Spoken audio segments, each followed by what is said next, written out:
Bore da i chi gyd a chroeso i'r gwasanaeth. Diolch i chi am ymuno ni. I ni wedi cael cyfle heddi i rhannu'r sul hwn a'n ffrindiau yng Nghapel Mynydd Seion Casnewydd.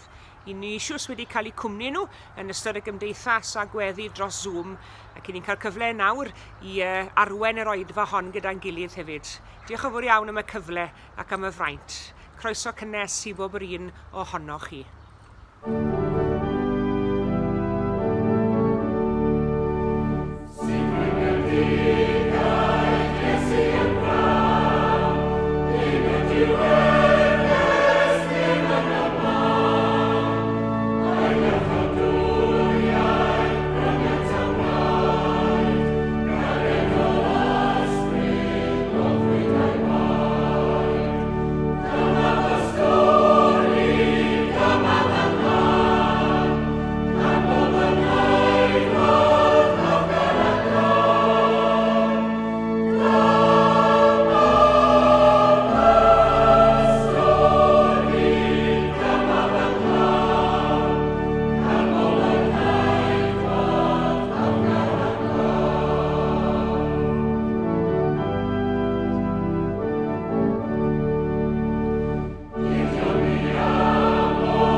Roedd rai pobl oedd ddim yn Iddewon wedi mynd i addoli'n Jerusalem adeg gwyl y Pasg.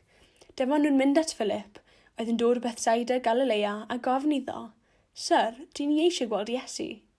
Aeth Philip i ddweud wrth Andreas, ac wedyn aeth y ddau ohonyn nhw i ddweud wrth Iesu. Ymateb Iesu oedd dweud fel yma, Mae'r amser wedi dod i mi mab y dyn gael fy anrhyddeddu. Credwch chi fi, os nad ydy hedyn o wenydd yn disgyn ar y ddeiar a marw, bydd yn aros fel y mae, yn ddim ond un hedyn bach. Ond, os bydd yn marw, bydd yn troi yn gnwd o hadau. Bydd y sawl sy'n meddwl am neb ond fe ei hun yn colli ei fywyd, tra bydd y sawl sy'n rhoi ei hun yn olaf yn y byd yma yn cael bywyd tragweddol. Os ydych chi yn fy ngwasanaethu i, ydych chi ddilyn yr un llwybr â mi. Byddwch chi'n cael eich hun yn yr un sefyllfa â fi, y rhai sy'n fy ngwasanaethu i, bydd Duw fy nhad yn ei hanrhydeddu.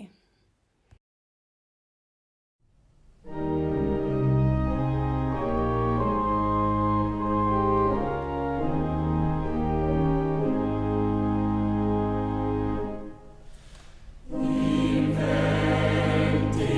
the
Beth ydych ymateb chi pe bych chi'n dod wyneb yn wyneb â rhywun enwog?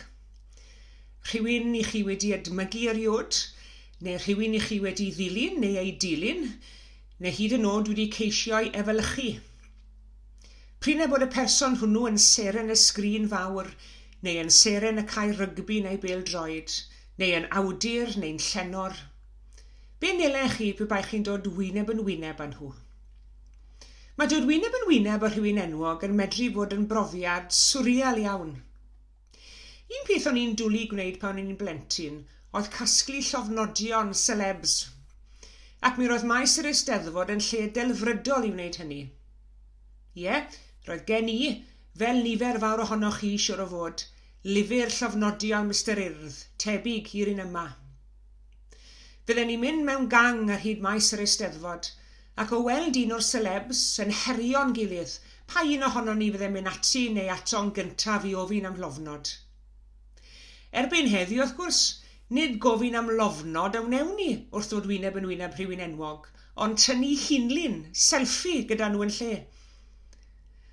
Yn ein darlleniad ni o'r Testament Newydd y bore yma, fi glywn ni am Roeged a oedd yn ysu am gael cyfarfod â Iesu, yn ysu am fod yng nghwmni Iesu, yn ysu am ddod wyneb yn wyneb â Iesu, gan i bod nhw wedi clywed cyment amdano fe ac wedi cael ei hudo ganddo. Roedd Iesu yn sicr yn un y byddai pobl heddi wedi mynd ato i dynnu hunlyn selfie ag e. Ond mi roedd y Groeged braidd yn nerfus am ei gyfarfod. Roedd y traddodiad Roegaidd yn y cyfnod hwn yn dilyn athronwyr ac athroniaethau i geisio darganfod ystyr bywyd.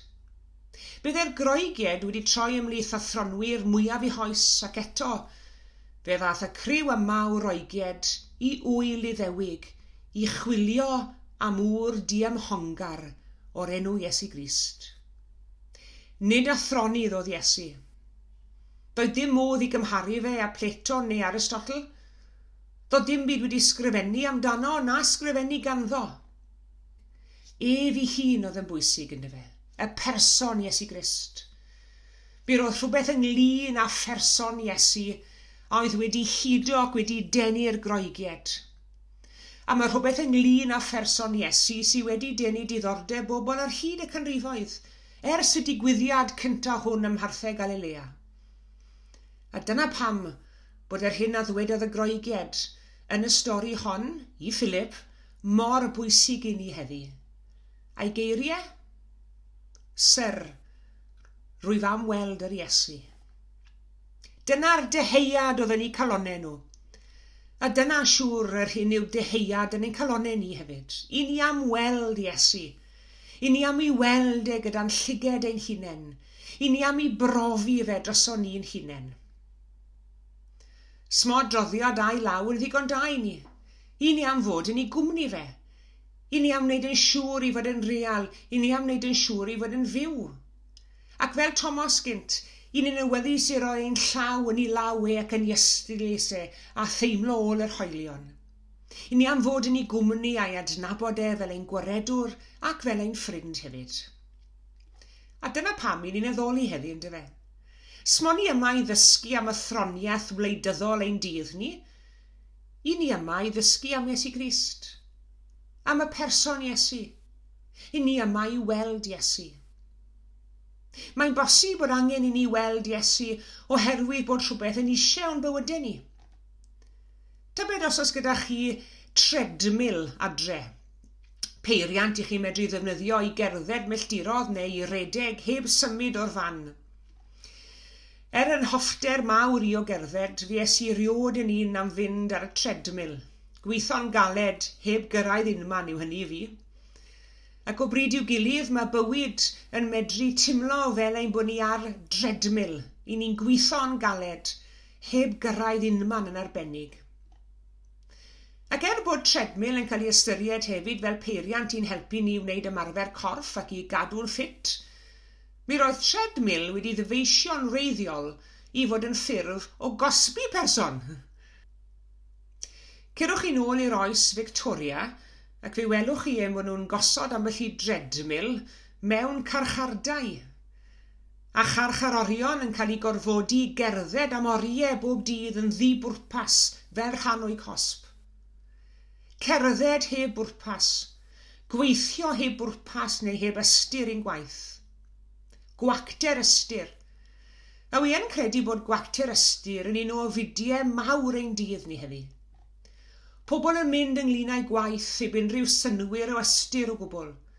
Ac yn hynny o beth, mae bywyd i'r bobl hynny'n medru bod fel mynd ar y treadmill, yn symud drwy'r amser, ond yn cyrraedd unman, yn brysu'r tu hwnt, ond yn cyflawni dim. Mae rhywbeth yn eisiau felly yn dos e. A does dim byd y gallwn ni wneud, dim byd y gallwn ni brynu, does dim byd o'r byd hwn yn medru llanw'r ymdeimlad hwnnw o wacter ac diffyg ystyr bywyd. Dyma pam i ni'n edleisio geiriau'r Groegiad heddi. Syr, fe hoffwn ni i weld Iesu. Oherwydd i ni'n gwybod bod Iesu yn abl i roi ystyr newydd i'n bywydau ni, a chyfeiriad a nod i'n taith ni yn y bywyd hwn. Falle bod angen i ni weld Iesu o'r newydd hefyd oherwydd i fod yn gallu tawelu'n hofnau ni, ac yn gallu rhoi rhyw heddwch mewnol i ni. Nid yn unig bod angen rhyw ystyr newydd i fywyd rhai, ond hefyd mae angen rhyw ysbryd newydd yno ni'n dos e. Un o'r geiriau yr hoffwn ni gladdu, a byth i weld e'n ei glywed eto, ydy'r gair boring, neu bod. Mae'n air i ni'n clywed yn rhy aml o lawer heddi. Mae bod yn golygu diffyg diddordeb, neu ddiffyg bywiogrwydd, dim wmff o gwbl. A falle bod hyn yn argyfwng arall y mywydau llawer heddi, argyfwng diffyg egni. A dwi ddim yn sôn nawr am egni olew neu nwy neu rhyw danwydd arall. Diffyg egni a thanwydd yno ni'n bersonol. Mae'n ymwneud â rhyw wacter y tu mewn i ni, sy'n creu rhyw flindir neu diffyg egni yno ni. Mae'r Testament Newydd yn sôn am Iesu sydd yn cyflwyno rhyw newyddeb i fywydau bobl. Llyfr y pethau newydd yw'r Beibl, yr Israel newydd, y cyfamod newydd, gobaith newydd a bywyd newydd hefyd. Ac wedi 12 mis o ymbalfalu gyda'r hen coronavirus yma, falle bod nifer ohono ni'n teimlo'n ddiegni, yn wag, diffyg wmff yno ni, a hyd yn oed yn bod. A dyna pam bod angen i ni weld Iesu o'r newydd yn dyfe. I weld yn berson real, yn bresenoldeb real, sy'n cerdded gyda ni drwy gyfnodau fel hyn, a thrwy'r profiadau hynny sy'n signo'n hegni ni. Ond sydd hefyd yn rhoi egni newydd i ni, ac yn rhoi nerth newydd i ni, i wynebu'r hyn a ddawi'n rhan, ac i'n hannog ni i gerdded ymlaen yn hyderus yn ei gwmni ef. Mae geiriau Iesu sy'n cael eu cofnodi yn Efengyl Ioan, maen nhw'n osodiad syfrdanol fi'n credu. Mae Iesu'n dweud, mae fi'r ffordd, y gwirionedd a'r bywyd. Does rhyfedd ein bod ni, fel y Groegiad, yn dyheu am ei weld e.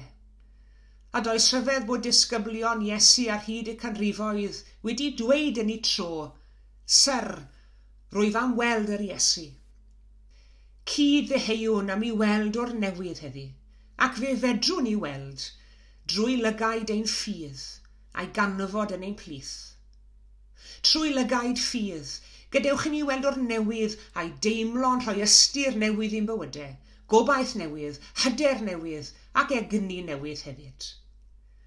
Na, nid dod i ddysgu athroniaeth nath Iesu, ond dod i roi bywyd. Bywyd yn ei holl gyflawnder. Syr, rydyn ni am weld yr Iesu. Amen. Iesu, Iesu, rwyt ti'n ddigon, rwyt ti'n llawer mwy na'r byd. sorau sy'n daenw,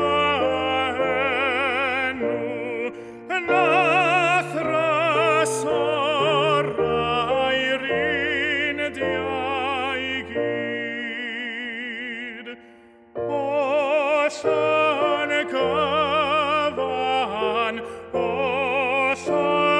gyfan, ddaeth i'm meddiant gydam Duw.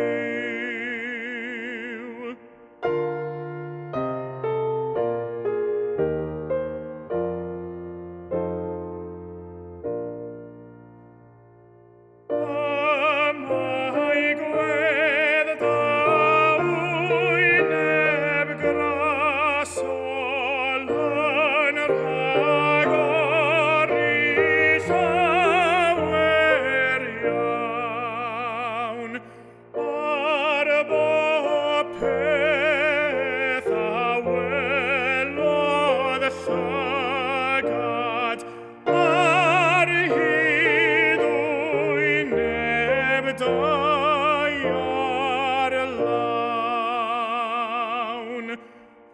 Rhosyn Saron, tiw tegwch nef a nef. Amen, amen, amen,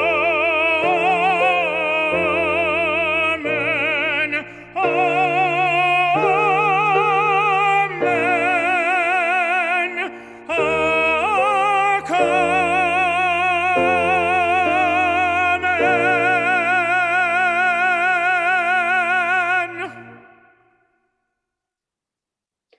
Gadewch i ni gyd weddio.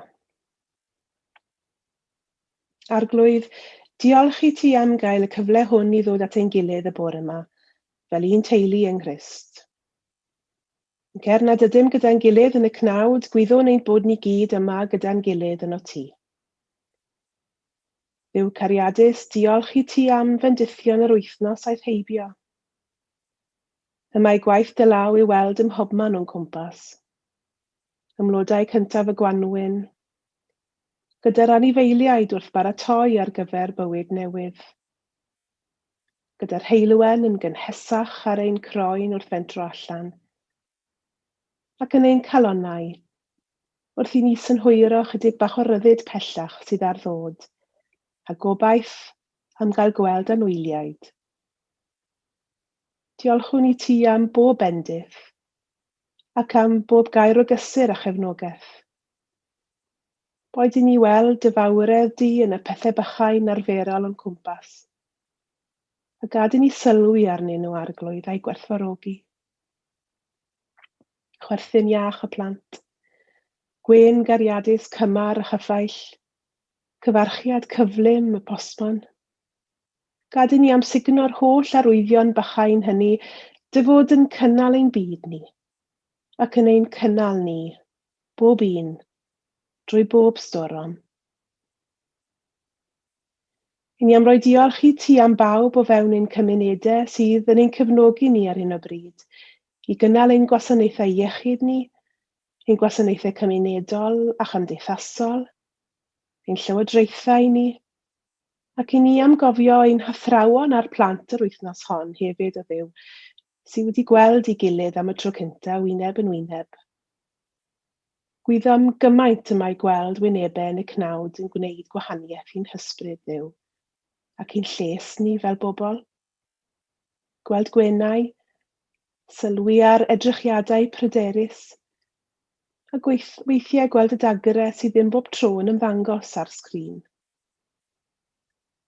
Gwyddwn hefyd Dduw am bwysigrwydd gweld a gweithredu fel y gwnaeth dy fab Iesu, yr un a weithredodd ar y ddaear ymysg dy bobl. Ei weld, ei gydnabod, a'i efelychu. Y gwneithurwr gwirthiau a'r rhyfeddodau, a ddaeth i iachad ac i adferiad i gymaint. Yr un wrthododd y cyfoethog ar balch ac a gofleidiodd tlawd ar anghennus. Iesu Grist a ddangosodd y ffordd i ni garu ein gelynion, ac i fod yn amyneddgar a'n gilydd. Gad i ni weld yr Iesu, ei gydnabod a'i efelychu. Dod i mi galon well bob dydd, a thras yn fodd i fyw fel bo i eraill drwy o fi, adnabod cariad Duw. Ac fe weddiwn ni weddi'r arglwydd gyda'n gilydd. Ein tad, yr hwnnwyt yn y nefoedd, sancteiddiau'r dy enw, deled y deyrnas, gwneler dy ewyllus, megis yn y nef felly ar y ddeiar hefyd. Dyro i ni heddiw ein bara beunyddiol a maddau i ni ein dylydion, fel y maddeuwn nina i'n dyledwyr. Ac nac arwain ni brofedigaeth, eith i'r gwared ni rhag drwg. Can ei seiddo ti yw'r deyrnas, a'r nerth a'r gogoniant, yn oes oesoedd. Amen.